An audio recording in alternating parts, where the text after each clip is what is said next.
welcome back to Living 808. Well, there's a new film out that has won a bunch of awards. It's called Dealing with Dad, and today we're talking with the writer and director, Tom Hwang, and Peter Kim, who's one of the lead actors. Aloha, you guys. Aloha. Thanks so much for joining us. Thanks for having us. And welcome to Hawaii. Beautiful, yeah, thank you. Yes, and I mean the film, beautiful as well. I'm excited to talk all about it, but the title and the premise around it, it's pretty interesting, but I think also really relatable for a lot of us. So how did this story of dealing with dad first get started? Sure. The movie's about a family dealing with depressed dad, who's actually nicer depressed than well, so they don't even know if they want to get better or not. But the film is based on my experience trying to get my dad out of depression. It took us about 8 years, and part of the reason was because, you know, it took me a while to learn what it was, but also get his family and friends to understand it was, you know, not just like some emotion or like, you know, he's just sad, needs to walk around, it needs to be treated. And so once we were able to convince people to do that, then it made it easier to get him treated. You know, I just wanted to make a film to like kind of like discuss this in a very real but like kind of maybe funny way, and hopefully get a discussion about just depression going. Wonderful, and I think it will be, and that's an exciting thing, you know, when film can actually progress our community, right, and society. So that's something that's really neat that this is doing. So Peter, let's talk about your role in this. So who do you play?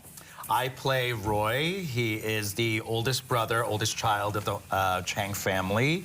And I relate to that a lot because I'm also the oldest brother, and there's a lot of like responsibilities in the Asian family that are like the pressures that's put on him. So it was a really great role to kind of like sink my teeth into and really get into it. Wonderful. And let's talk about it, you know, because it seems like your cast was a lot of fun. What was it like working with everyone? It was amazing. I had never met any of the cast before.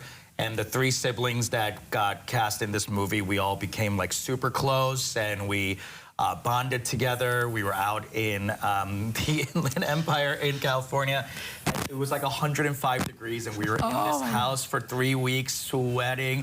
And it's an indie film, so like all that kind of stuff where everyone's like picking up the slack and becoming like real brothers and sisters on set. Love it. And I just saw you. I saw you on the screen. That's me. That was cool. So neat. Okay, and that one's you, right? Yes. With the flannel. With the so flannel. Cool. And the haircut. And the haircut. That's right. Yes. Oh my goodness. So I mean, when you talk about what this film is about, you know, I mean, it's heavy. Depression is a heavy topic, and so how do you find the balance? Because as you mentioned, you know, there's humor in that. So how did you kind of work and blend the two together? Yeah, I just went off my own experiences, which is like sometimes things got really absurd that like it was just kind of like funny, even though it wasn't funny at the time. Yeah. But also it's kind of based on my kind of functional family. It's like, you know, my family is always the one that like during holiday meals, everyone's like really amused by and seeing what kind of drama would happen.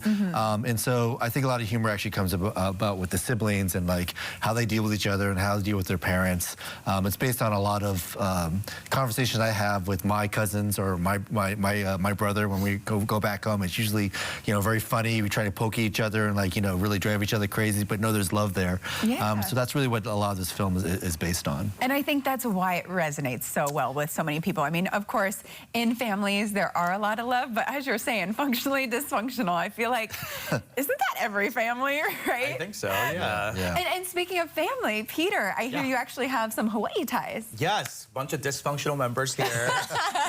No, just kidding. My mother and my aunt has lived here since the 90s. Okay. And she's done everything from like restaurant, etc. And my mom just moved here a year ago to retire.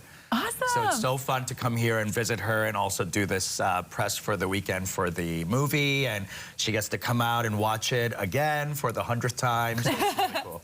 I love it. And speaking of, there are places, local theaters that are going to be playing your movie. So where can we catch the film? Yeah, we'll be at the Consolidated Theater Ward. We'll be here, it started last night and it'll be here till next Thursday, so anytime through. And then this weekend, Peter and I will be doing Q&A screenings during the weekend, also just be hanging out in the lobby. So, you know, if people want to come out, we'll be there to say hi and chat.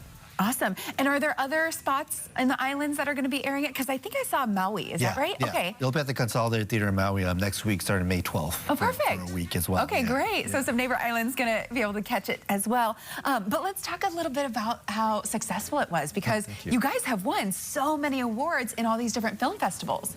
Yeah, we've played in about 35 film festivals all across the U.S. Starting last April, and we've won like 14 awards at those festivals. It's really great because we've been playing festivals all across the U.S. So we've been in the South, we've been in the North, Alaska, and it's really been cool to see the really strong response to the film, regardless where we are, regardless of background. And I think people really relate to this dysfunctional family, like you're saying. Like, I know a dad like that, I know a sister like that, and it's really been great because even though it's an Asian American family, I think people see this as an American family. Yeah. I think dysfunctional families is universal across the U.S. And so that's been really positive to see. Wonderful. And okay, you can see a lot of the positivity as well. So make sure you check out Dealing with Dad. We'll have all the details on our website at KHON2.com. But thanks so much for joining us, you guys. Thank you. And congrats on all this success. Very exciting. Thank you. All right, so much more when Living 808 returns. Stay with us.